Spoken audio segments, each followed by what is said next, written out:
Está la bolsa.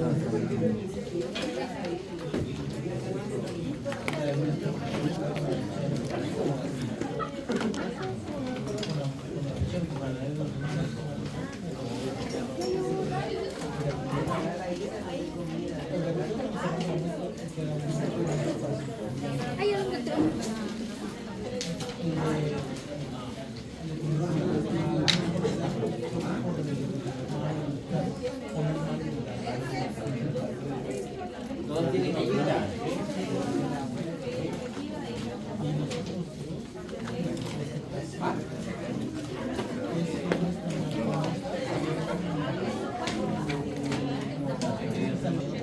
A ver, pues, todavía nos falta un pedacito de enzimas que entra para mañana, entonces hay que terminarlo hoy. Si no, entonces, la gorra Darwin. Estábamos hablando el último tipo de enzimas y ahora vamos a hablar también de la parte del funcionamiento de las enzimas. Las enzimas van a tener algo que se llama energía de activación y van a tener otro proceso que se va a llamar. Vamos a empezar por lo primero. La energía de activación es la energía que requieren los reactivos o las enzimas y el sustrato para poder llegar a crear una reacción química, para poder hacer la catálisis, ¿ok? Entonces, ¿cuál es la cantidad de energía que necesita ese sustrato para que se dé esa reacción? Eso se llama energía de activación. ¿Qué es lo que sucede? Hablamos aquí y tiene el término colisiones. ¿Han oído ustedes el término colisión? Sí. Bueno, ¿qué es una colisión? Es como un choque. Entonces lo que vamos a tener es que la enzima con el sustrato, estamos hablando que van a tener varias colisiones entre ellas, como varios choques, que lo que van a estar haciendo es formando que se active esa enzima, esa catálisis entre sustrato y enzima, ¿ok? Entonces, la energía de activación es la energía que yo necesito para que cuando la enzima se una al sustrato, haya una catálisis, haya un cambio en ella y se produzca valga la redundancia, un producto de esa reacción de catálisis, ¿ok? Vamos a ir viendo esquemas para que entendamos un poquito mejor eso.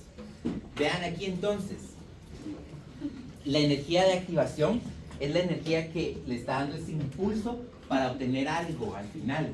Yo les pongo el ejemplo del columpio con este niño. Dense cuenta el niño de a la par. Vean cómo está. Esa sería su energía de activación. Lo que está haciendo que se mueva. Pero al final, esto que está acá puede ser también una enzima que haga que genere que se active más rápido, ¿sí?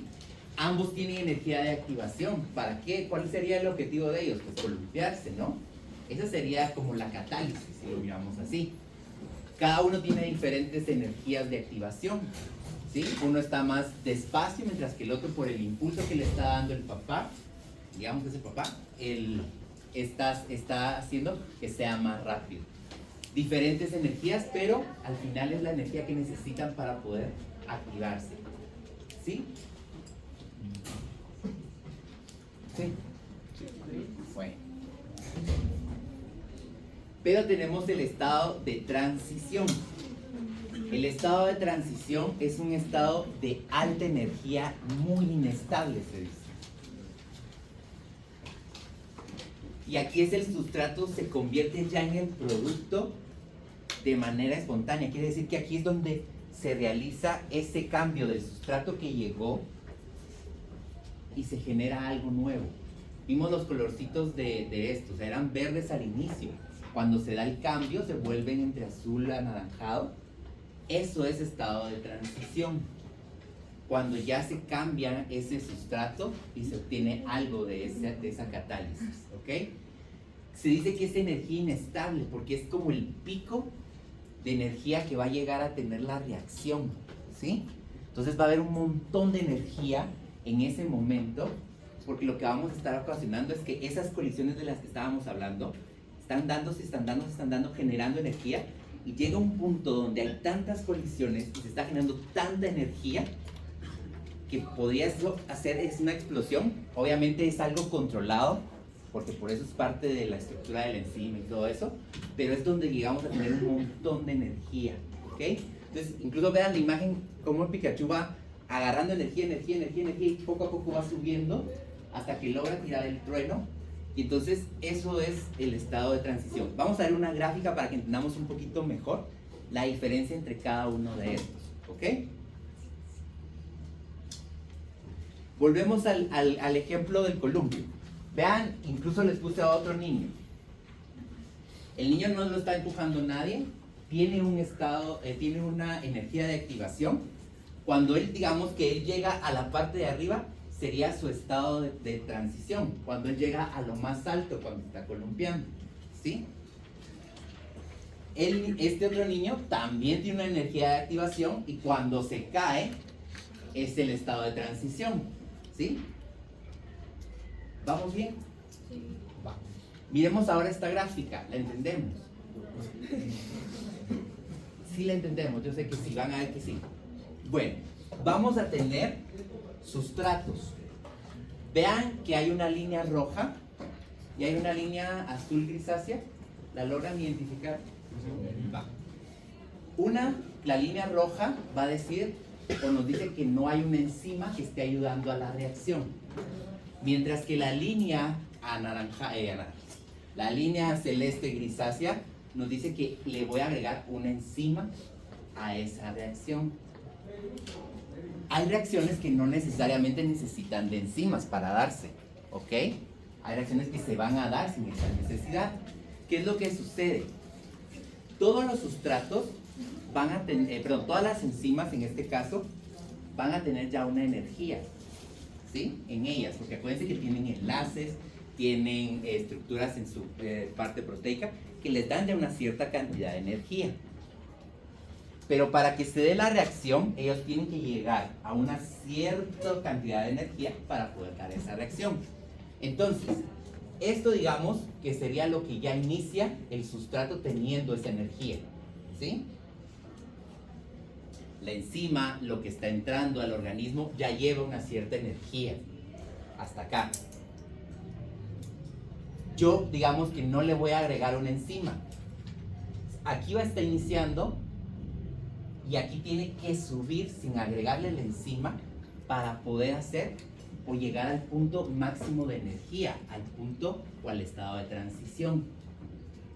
Pero, digamos que a ese mismo sustrato ahora yo le agrego una enzima. Y vean cómo cambia la cantidad de energía, el estado de transición para llegar a su máximo de energía, para poder cambiar ese sustrato a un producto, es menor. Y era lo que venimos hablando. ¿Qué característica es esta? Es la catálisis, ¿sí? Por eso decimos que una enzima hace catálisis, porque lo que hace es acelerar el proceso de un cambio de un sustrato a un producto, haciendo que, ¿cuál es el objetivo de esa catálisis? A ver, uno. Obtener energía. Obtener energía, no, pero ¿cuál era el objetivo de que se hiciera la catálisis como tal? No el producto final, sino porque no todas las reacciones obtenemos energía. Acelerar la reacción, pero ¿qué es lo que quiero yo? Romper enlaces. En cuestión hablemos de fisiológicamente. Reducir el tiempo, ¿sí? Reducir el tiempo que yo voy a requerir y además la energía que yo voy a necesitar. Necesito que no utilice tanta energía el cuerpo para crear un producto, porque imagínense si el cuerpo tendría que usar toda esta energía para cambiar ese sustrato, voy a perder más. Entonces yo necesito ahorrar lo más que pueda. La enzima lo que me hace entonces es ahorrarme esa energía en poco tiempo. Entonces incluso vean la apertura que tiene la línea de la sin enzima a la apertura que tiene la enzima con enzima, perdón. Es en menor tiempo. ¿Estamos bien? A ver. Está bien decir que aprovecha mejor energía la enzima. La enzima la aprovecha mejor. O trata como de canalizar mejor esa energía. Veamos aquí lo que estuvimos viendo. ¿Se acuerdan de ese esquemita que vimos de sustrato, enzima, bla, bla, bla? Bueno, digamos que tenemos la de la enzima. Llegaba a sustrato, teníamos la enzima y ese es mi punto inicial. El sustrato ya llega con una energía, la enzima ya tiene una energía. Estoy aquí. Ya llegué hasta acá, ya llevo un camino porque ellos ya llevan una cierta energía entre ellos. ¿Muy bien? Bueno, ahora sigamos en ese esquema que ya habíamos visto. Se conectan y se hace el complejo enzima-sustrato. Empiezan esas colisiones y empieza a tratar de llegar o empieza a hacer su energía de activación, ¿sí? Entonces empieza a chocar el sustrato con la enzima, a chocar, a modo de ir generando energía para ir subiendo poco a poco hasta que llega al estado de transición. En el estado de transición entonces cambia ese sustrato a un producto y es el punto máximo de energía. Ahí obtengo la mayor energía posible de esa unión que se está dando. Y este sería nuestro complejo enzima-producto. ¿Oye? Yo sí, ¿usted? No mentiras. Entonces, ¿de ahí qué va a pasar? ¿Te acuerdan de esa cosa que dice, todo lo que sube tiene que bajar? No puede quedarse en esa cantidad de energía porque lo que decimos es muy inestable. Entonces, ¿qué empieza a hacer? Empieza a disminuir las colisiones. ¿Por qué disminuye colisiones? Porque cambié la estructura del sustrato. Entonces ya deja de chocar, porque ya no se están atrayendo tanto, lo que hemos estado hablando. Entonces deja de chocar y ¿qué empieza a hacer? Bajar la cantidad de energía que estaba generándose. A modo de llegar a un punto donde ya vuelve a estar, llamémoslo tal vez en cero, aunque no va a ser totalmente cero nunca, pero va a ser una reacción en cero y se obtiene, entonces por eso la liberación de esos productos, ¿sí? Entonces vean igual acá, tengo un mismo sustrato, pero vean la cantidad de energía de activación que tengo que tener para activar un sustrato sin una enzima, pero la cantidad de energía de activación que tengo al utilizar una enzima, ¿sí? ¿Quedamos claros? Entonces, el estado de transición, el punto máximo de energía donde logro llegar a la cantidad que necesito para que el sustrato cambie. ¿Sí? Estamos. ¿Qué hace la enzima? Lo que decía Javier. La enzima lo que hace es estabilizar ese estado de transición, que la energía se enfoque en un punto y no se pierda, porque de nada me sirve estar formando energía, haciendo energía, si esa energía se va a dispersar y no va a llegar a donde necesito que llegue. Entonces, ¿qué hace la enzima? Canalizar esa energía a modo de que vaya a donde tenga que ir. La mayoría de veces vamos a ver que tiene que ir a la mitocondria, ¿sí? Porque ahí es donde se tiene que ir a formar parte de esa energía que vamos a ir viendo más adelante. ¿Entendimos entonces el esquema y todo? ¿Entendimos qué es la energía de activación? ¿Qué es el estado de transición? ¿Sí? ¿Sí? Y lo que ustedes me decían, o lo que me decía Isabel, necesito que sea la menor cantidad de tiempo, la menor cantidad de energía para que utilice. Porque imagínense estar invirtiendo todo esto para llegar a un punto de energía, pero si la inversión es tan alta, es como que tuviéramos una deuda. ¿Sí? Aquí pago más, entonces puedo haber generado un montón, haber vendido un montón, pero como tengo que pagar más de lo que generé, al final voy a tener pérdida. En cambio, con una enzima, logro llegar antes, digamos que alguien me inyecta capital o algo así, entonces llego antes a mi meta sin necesidad de llegar a gastar tanto. Entonces mi ganancia va a ser mejor. ¿Estamos? Aldo. Menos tiempo y mayor energía, dice. Menos tiempo y menor energía invertida. Invertida acá. Invertida en el proceso de catálisis. Modelos de acción enzimática. Y ahí solo tienen que completar el cuadrito que está ahí Son palabras sencillas las que tienen que ir poniendo, ¿ok? No es que escriban un montón. El primer modelo que tengo se llama modelo de llave cerradura.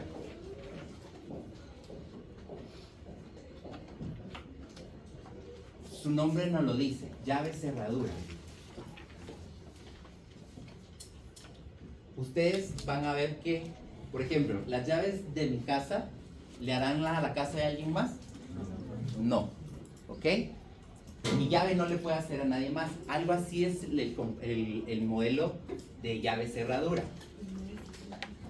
El sustrato encaja perfectamente en la enzima.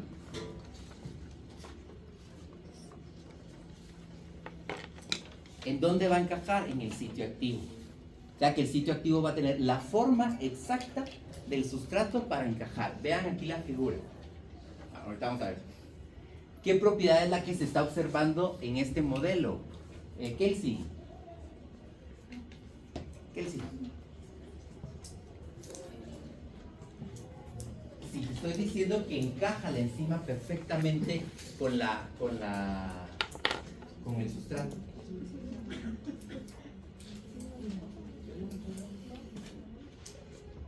Vamos a dar que no haga sus madres.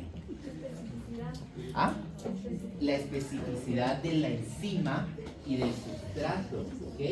Esto es lo que me está haciendo que este modelo de llave cerradura sea el que funcione acá.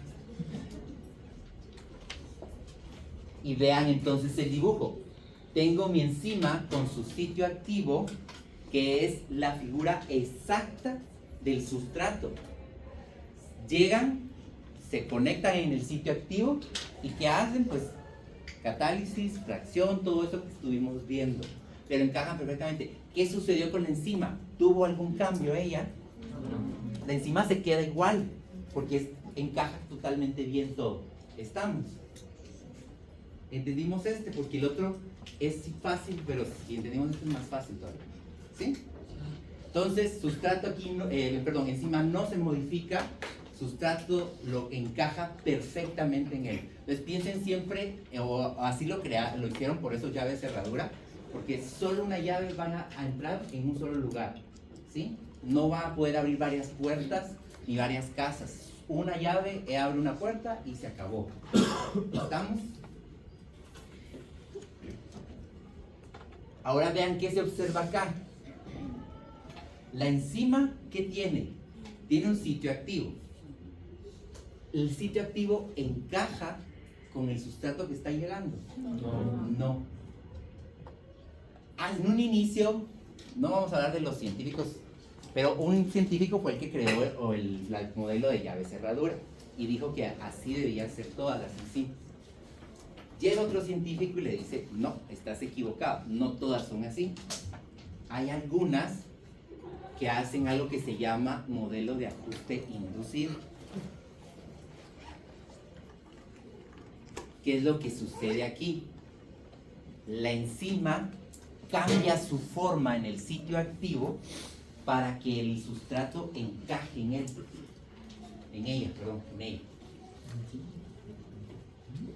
¿Qué hace entonces la enzima? Modificar su sitio activo a modo que el sustrato encaje en ella. Quiere decir que no necesariamente va a ir en esta forma y aquí va a variar un poquito la forma que va a tener la enzima. O sea que de acuerdo a cómo vaya el sustrato, la enzima se modifica con tal de estar con él, ¿ok? ¿Se modifica la enzima o el sustrato? Porque La imagen se enzima. modificó. La enzima es la que se modifica, el sustrato no.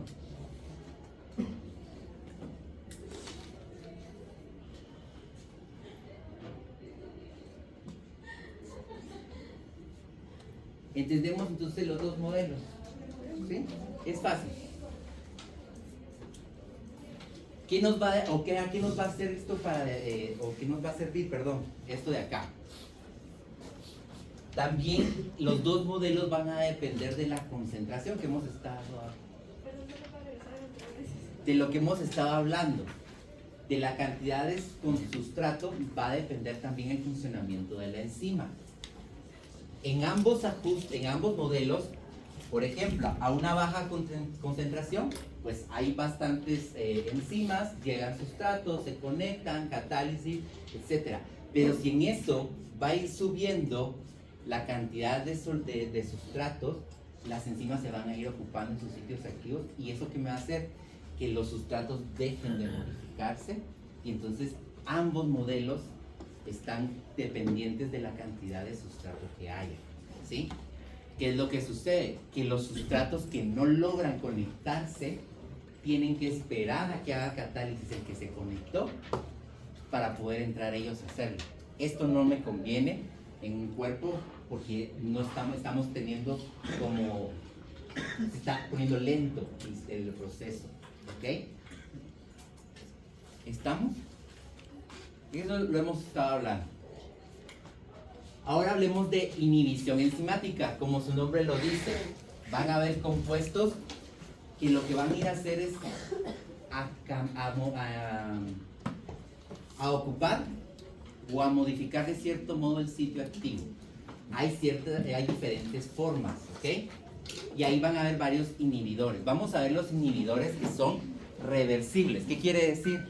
Que yo puedo quitar el inhibidor y todo sigue normal, ¿sí? O todo vuelve a su normalidad. El primero que tenemos, competitivos, su mismo nombre lo dice. Van a competir por llegar al sitio activo. Voy a poner todo. Entonces vean aquí. Van corriendo ellos dos. Pongamos que este que está como de rojito es el que normalmente debería llegar. Pero el que va de azul, tal vez creo que va de azul, logra llegar antes que él porque se tira. Y eso hace los inhibidores competitivos. Tratar de llegar antes de que el sustrato se conecte al sitio activo, él se conecta. ¿Qué pasa aquí? Si el sitio activo ya está ocupado, ese sustrato ya no puede conectarse. Ya no puede haber catálisis, entonces ya no se va a generar la reacción que esperábamos que sucediera en el organismo. ¿Qué es lo que hace entonces? Pues por eso decimos que inhibe la función de la enzima, porque en vez de conectarse el sustrato normal, se conecta un sustrato totalmente distinto, pero me inhibió mi función enzimática. Como les digo, su nombre lo dice, va a competir ese nuevo sustrato enzimático por al sustrato que va a llegar. ¿Qué me va a hacer también que cambie? La concentración. Mientras más sustrato del que debería estar llega, lo intimidan a este y se quita para que no le hagan, no le peguen ni nada, ¿sí? Entonces se quita ese inhibidor, entonces ya deja que empiezan a entrar los sustratos que deben estar llegando, ¿ok? El lugar de conexión sería el sitio activo. El sitio activo, ahí es donde se van a conectar. Y no deja que se conecte el sustrato normal. Entonces el inhibidor se quita dependiendo de la concentración. La concentración, a mayor concentración, él se quita. Mayor concentración del sustrato que debería ir ahí. ¿Vamos bien?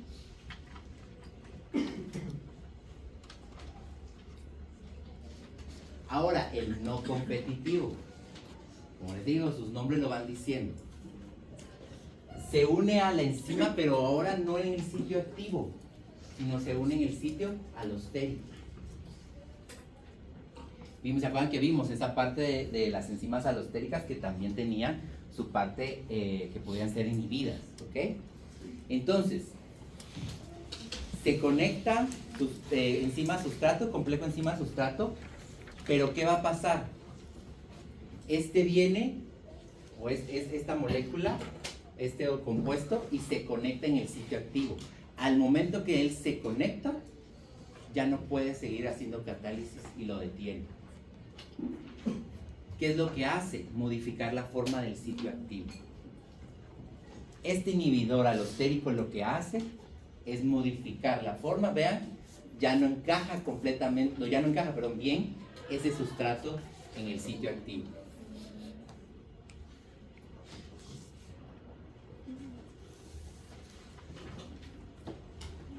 ¿Por qué le decimos no competitivo? Porque no compite por conectarse al sitio activo. sino que deja que él se conecte y él se conecta en el otro lado. Entonces, a él no le interesa llegar primero. Puede llegar incluso el sustrato, conectarse en el sitio activo primero y él va a llegar después. Por eso se llama no competitivo. ¿Vamos bien? Aldo. ¿Qué sucede en el sitio activo de competitivo? Nada. Ahí no cambia nada. Lo único es que el nuevo sustrato, el que llega de competencia, se conecta ahí. ¿Sí?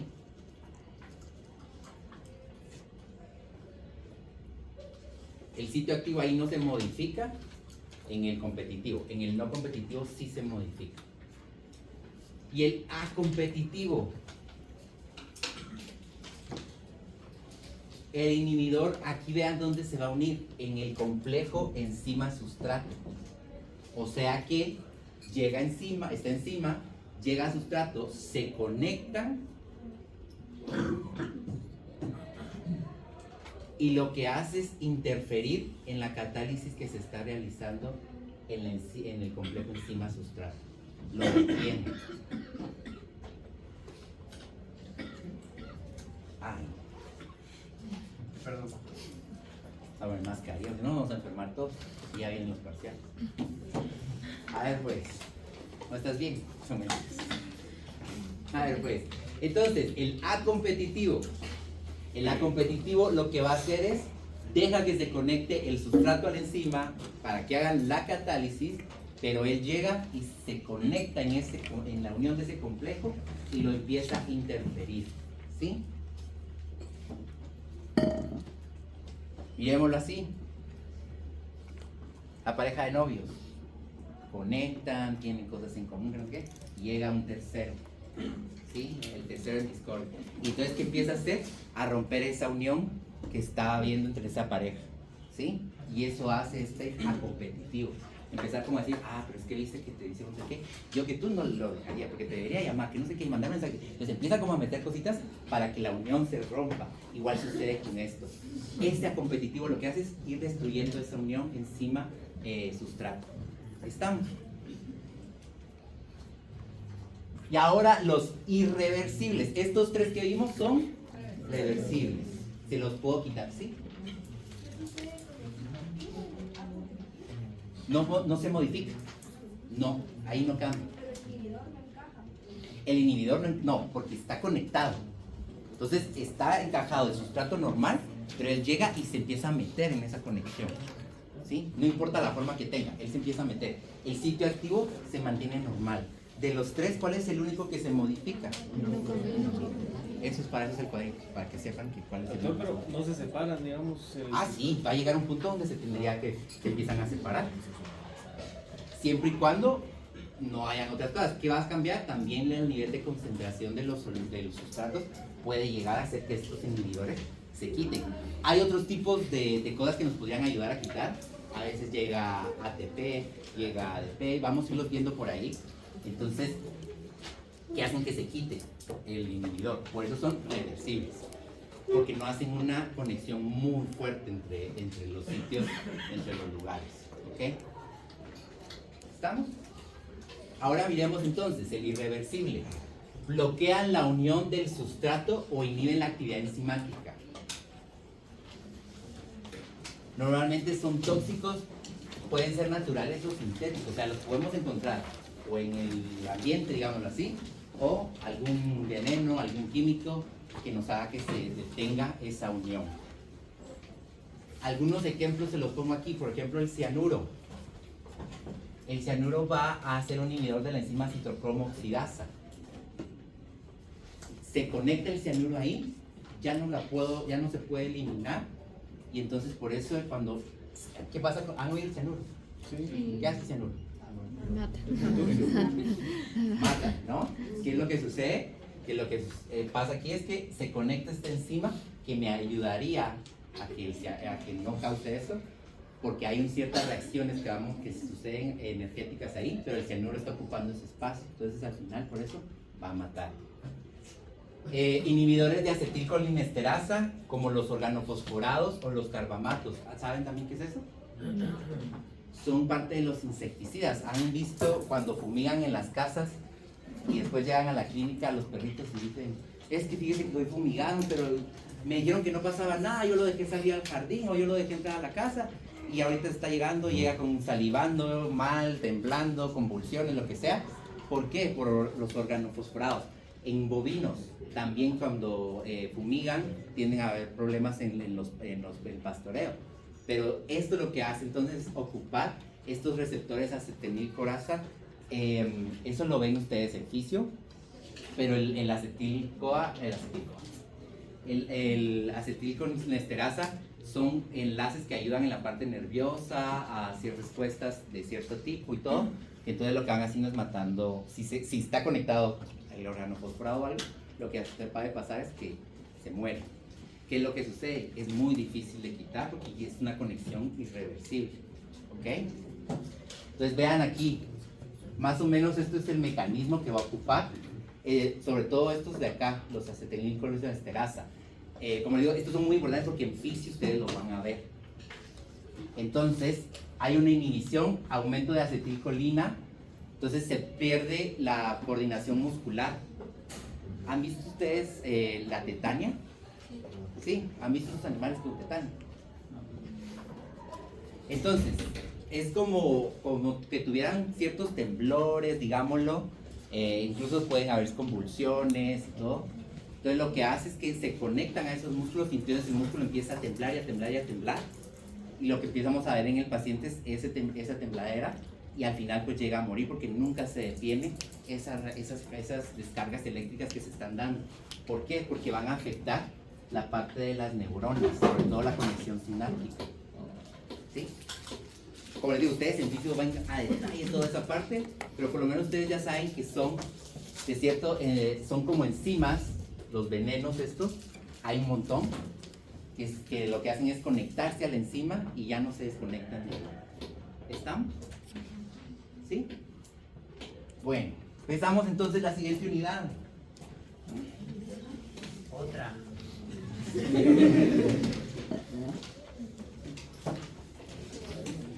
El corto solo llega hasta esto. Hasta acá.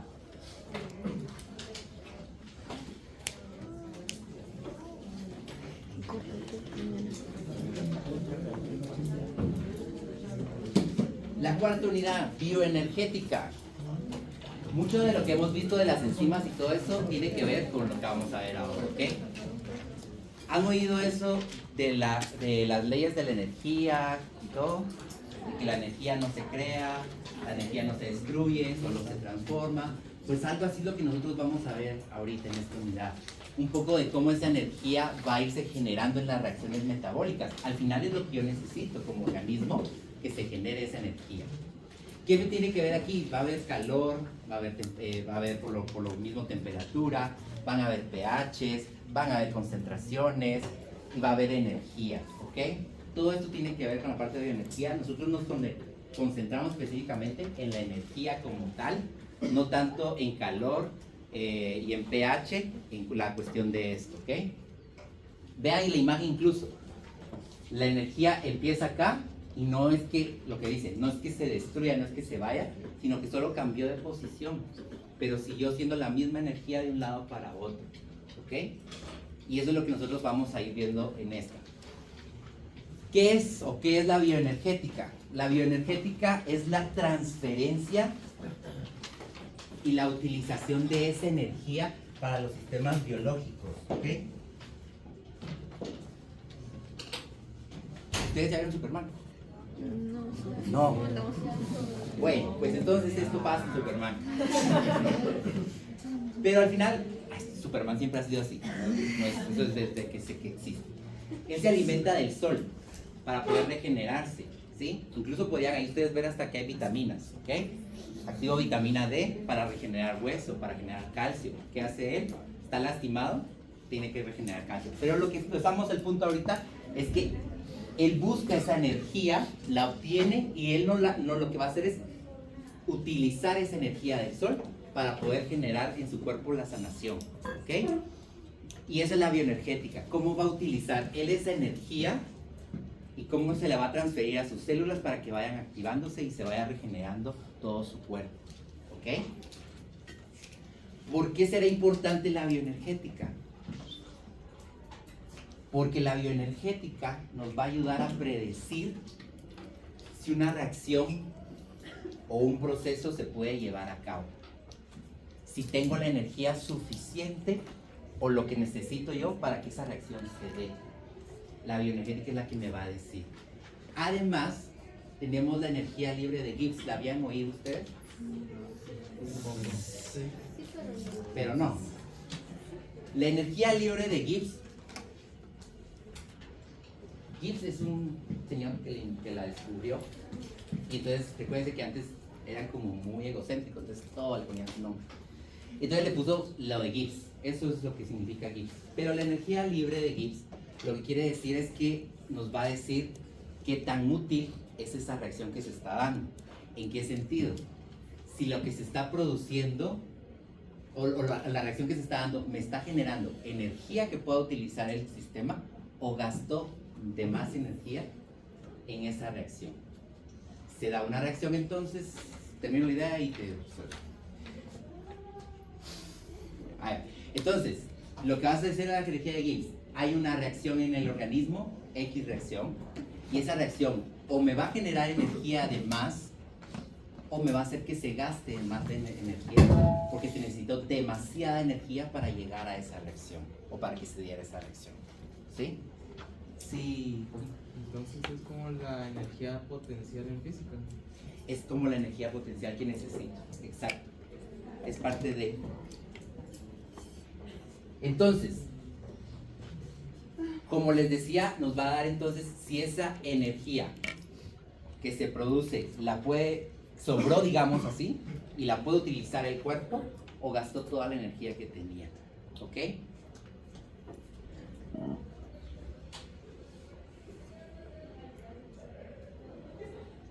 La energía libre de Gibbs, se puede clasificar de dos formas.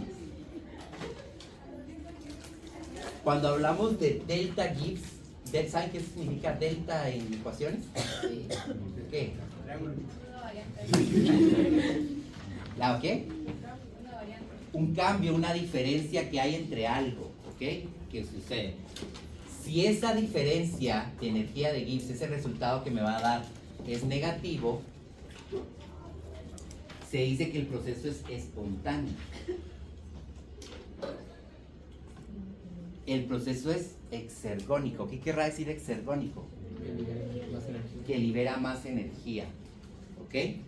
¿Es lo mismo exotérmico que exergónico? ¿Qué es exotérmico?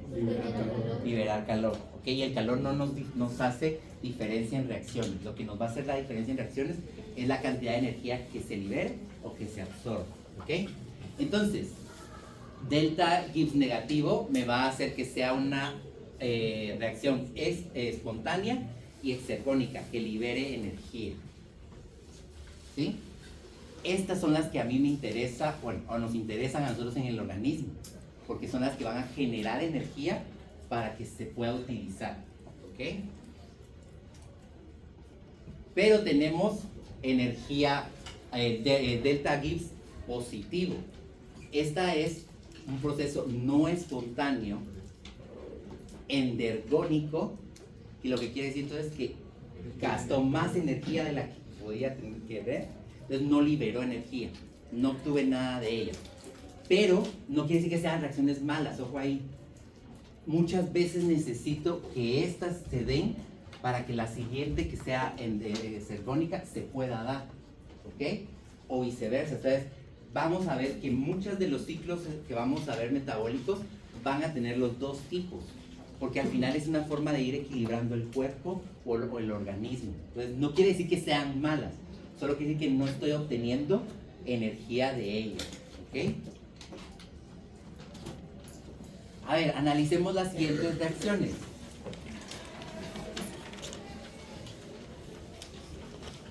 Perdón, antes de eso, solo para que miren. Vean entonces, las exergónicas, estamos en la misma gráfica que estuvimos viendo. Vean aquí, la cantidad de energía de activación que necesito.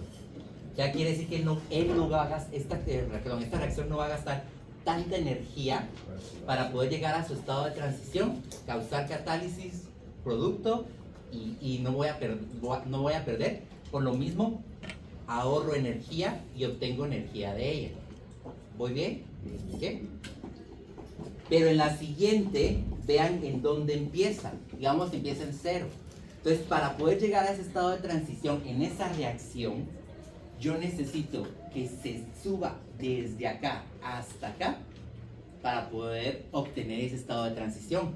La energía que yo necesito es más. Por eso en estos estados no espontáneos, endergónicos, no obtengo energía de ganancia, porque la gasto completamente para poder llegar a ese estado de transición. ¿Sí? Andrea. Van a depender también entonces de cuánta energía tenga la enzima en los reactivos.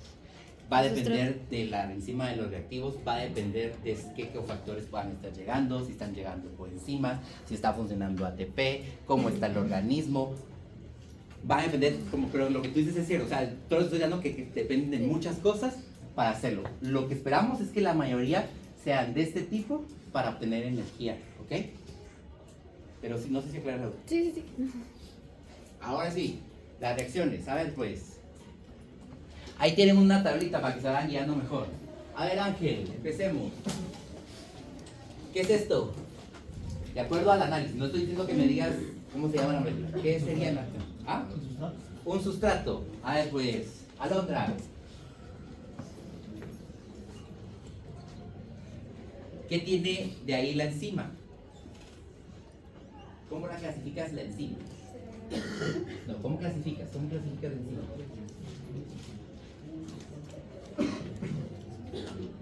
Es una gliceroaldehído 3-fosfato deshidrogenasa. Delaney, ¿qué te dice a ti? Solo esta parte de acá, ¿qué te dice a ti?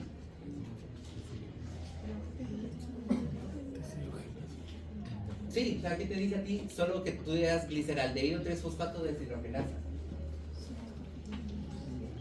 ¿Qué? A ver un poquito más, ahora. Pero ¿qué les dice? A ver, vamos a ver cómo se escribían los nombres, qué nos decía lo que llevaba en un inicio, cómo se escribían los nombres de las enzimas. María Fernanda. Te dice gliceraldehído 3-fosfato. ¿Qué les dice a ustedes eso?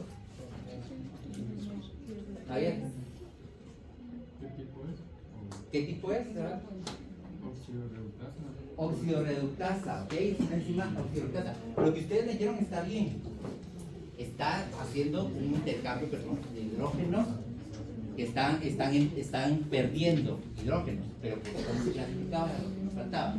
Pero ¿qué me dice a mí el gliceraldehído 3-fosfato, Víctor? Me está diciendo que el sustrato en el que va a estar actuando esa deshidrogenasa es en gliceraldehído 3-fosfato. ¿Ok? Samuel.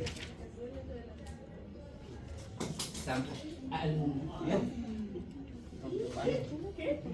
Vaselina. Es parte, esto es lo que estamos repasando porque la tarea que tienen que entregar mañana y el corto viene mañana, sí. ¿Ok? A ver, pues, Samuel. Gliceraldehído 3-fosfato deshidrogenasa. ¿Qué es esto que está acá? Cofactor. ¿Cómo lo llamaríamos? Coenzima.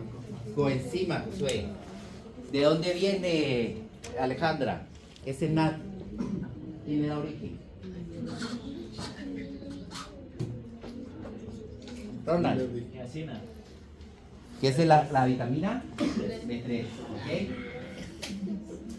Como es específico y para que no nos confundamos ahí, quedémonos cofactores para que no haya problema. Cofactores van a ser todos los inorgánicos. ¿Ok? Y los orgánicos los llamamos coenzimas o cosustratos o grupo prostético. ¿Ok? ¿Qué más está entrando, Melanie?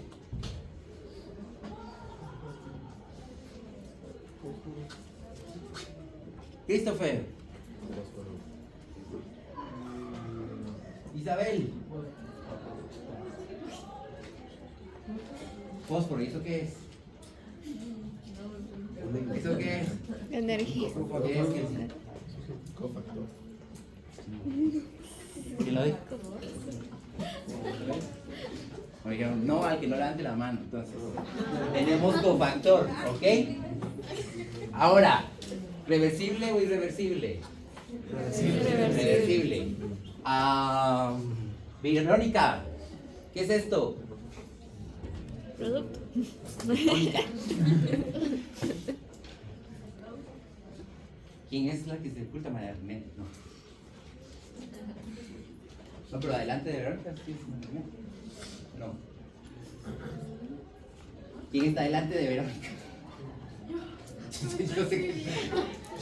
A ver, ¿qué pasó acá?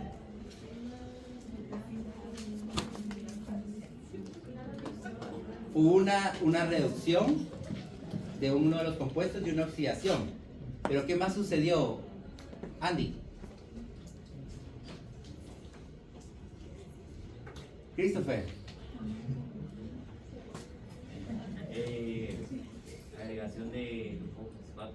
Un grupo fosfato se agregó. ¿Por qué? Porque estoy agregando un fosfato inorgánico. ¿Sí? Un fosfato inorgánico. Entonces, hay una fosforilación.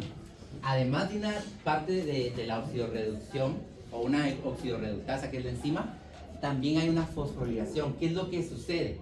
Deshidrogenasa lo que hace es quitar hidrógenos y me deja espacios libres. ¿Para qué? Para que el fosfato inorgánico que está entrando logre conectarse a donde él fue a quitar esos hidrógenos. ¿Sí? NAD sale ahora, NAD reducido, porque se lleva los hidrógenos. Y ahora vean aquí, ya no hay dos fosfatos o dos grupos fosfato, entonces por eso ahora lo llamo 1,3 bisfosfoglicerato. ¿Ok? Mis productos entonces fueron el 1,3 bifosfoglicerato y el NADH. Esos son mis productos. ¿Estamos? La fosforilación es una reacción, pero no clasificación de la enzima. ¿Perdón? La fosforilación es la reacción, más no la clasificación de la enzima. No. La enzima, lo que les decía, la enzima lo que hace es quitar hidrógenos. Y aparte, ese NAD va acompañado de otro cofactor que es el fosfato. Y al quitar la enzima esos hidrógenos, le permite ese fosfato conectarse. Fosfato inorgánico.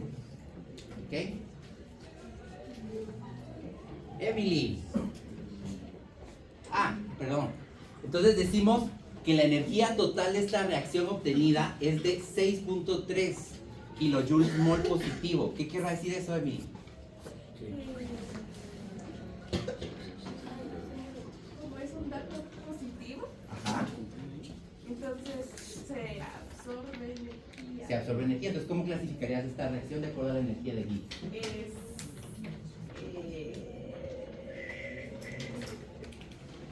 Sheila. Es endógeno. ¿Cómo se llama? Proceso no espontáneo. No espontáneo, endergónico, ¿ok? Ay, qué cool. Entonces, no espontáneo, endergónico, ¿ok? Pues esta la hacemos más rápido. A ver, ¿quién me toca? José Daniel.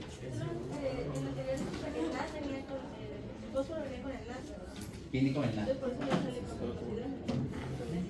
José Daniel, a ver pues, démosle esta.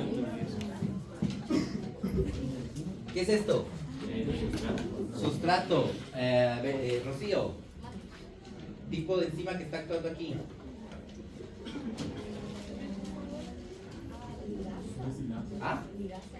Ligasa. Oralia. Es una fosfofructosinasa 1. Las sinasas, ¿de dónde vienen las sinasas? Yo. A ver, Peraya. De las ligasas. Alessandra. Sofía.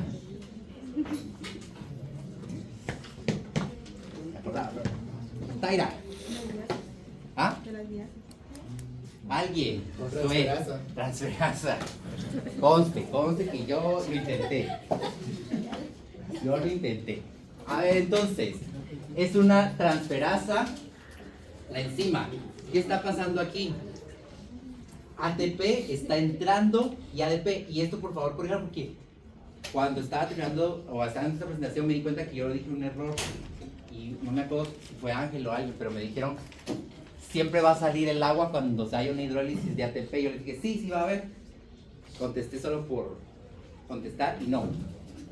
Cuando hay hidrólisis no va a haber, cuando hay hidrólisis de ATP no sale aquí que hay agua, sino que al momento de que yo veo esta reacción instantáneamente sé que hubo una hidrólisis de ATP ahí, ¿ok? Entonces, por favor, corríjanlo en sus apuntes y todo. Pero sigue siendo una hidrólisis. Esto es una hidrólisis A pesar de de que no sale ATP. agua. A pesar de que no está la molécula de agua como tal, hay una hidrólisis de ATP. Siempre que ustedes miren entonces ATP y sale como ADP, hubo una hidrólisis de ATP, ¿ok? ¿Por qué no es una ligasa? Ay, ahí va cerca. ¿Por qué no está uniendo?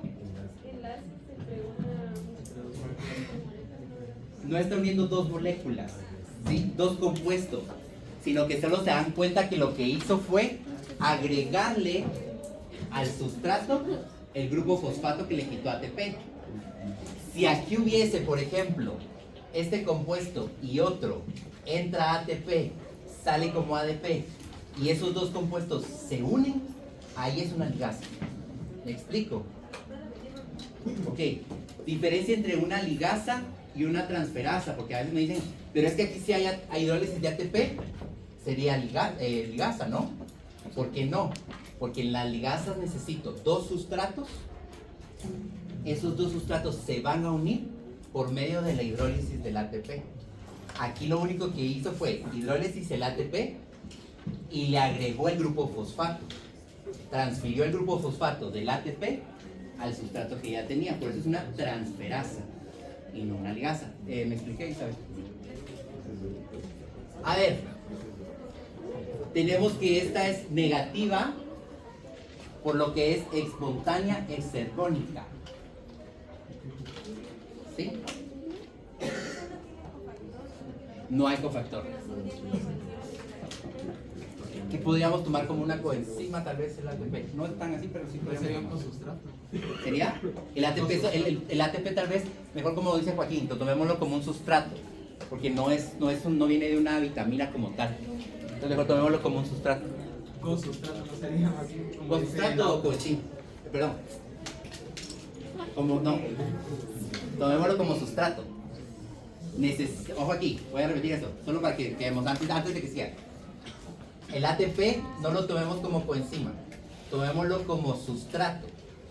Si no hubiese ATP aquí, no se va a dar esta fosforilación. Entonces necesito que esté como sustrato la fructosa 6-fosfato más ATP. Entonces esos serían mis sustratos que yo necesito. La enzima transferasa, que es la fosfofructosinasa 1, el 1 me está indicando en dónde va a agregar el grupo fosfato.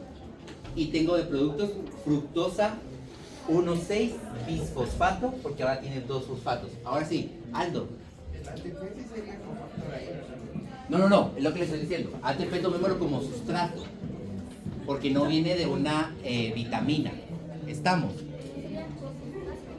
No, porque entonces cosustrato habla de coenzimas. Coenzima o cosustrato son lo mismo. No, eso no tiene, no aplica ahí.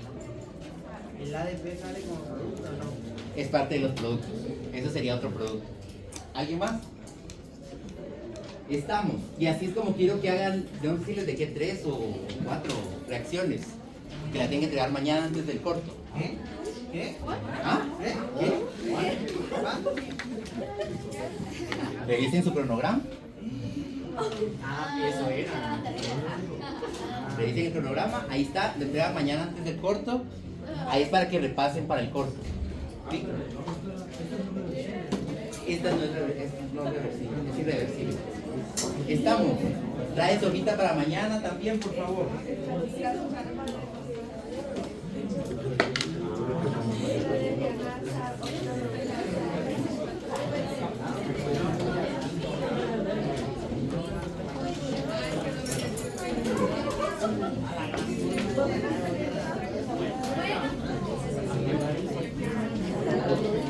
enzima